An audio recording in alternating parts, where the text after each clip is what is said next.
Je suis Dr Langlois.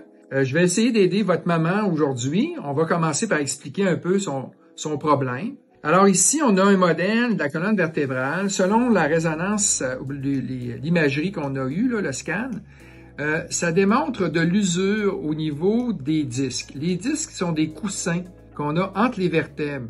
Et avec les années, ces coussins-là peuvent se dégénérer. Ils vont dégénérer et ils vont donner de l'inflammation qui vont affecter le nerf qui va donner le nerf sciatique. Oui. Et ça va donner une douleur en arrière de la cuisse jusqu'au mollet, jusqu'au pied. OK? Des fois, ça peut être plus d'un côté que de l'autre. Ça peut survenir.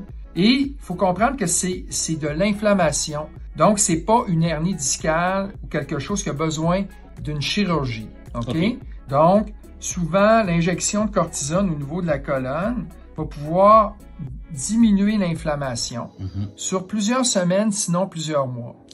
C'est sûr que des fois, avec l'âge, il y a nécessité de redonner des infiltrations du même type pour maintenir l'effet anti-inflammatoire. Mais ça, on peut pas le savoir à l'avance.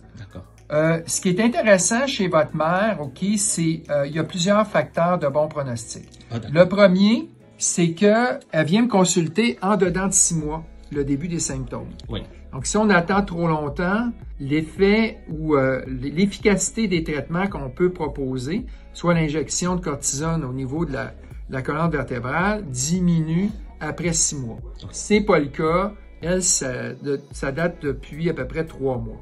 Donc, ça, c'est le premier facteur. Deuxième facteur, c'est un défaut qui est non chirurgical. Donc, c'est pas quelque chose qui a besoin d'une chirurgie, c'est pas une hernie discale. Ça, c'est une bonne nouvelle. OK, ça, c'est une deuxième bonne nouvelle. OK?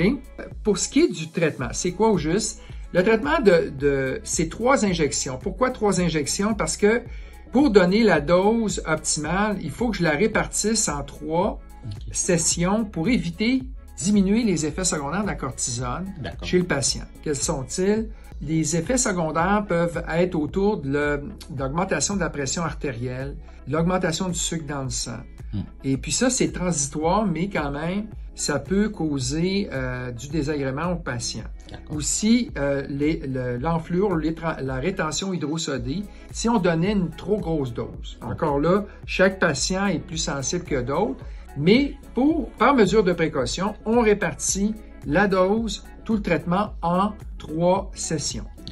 Chaque session se fait environ aux 2 semaines. Donc, supposons qu'on en donne une aujourd'hui, puis on va la revoir dans 2 semaines, une autre, puis encore dans 1 mois, une 3e. Elle peut ressentir quand même si c'est juste le tiers du traitement, un certain effet.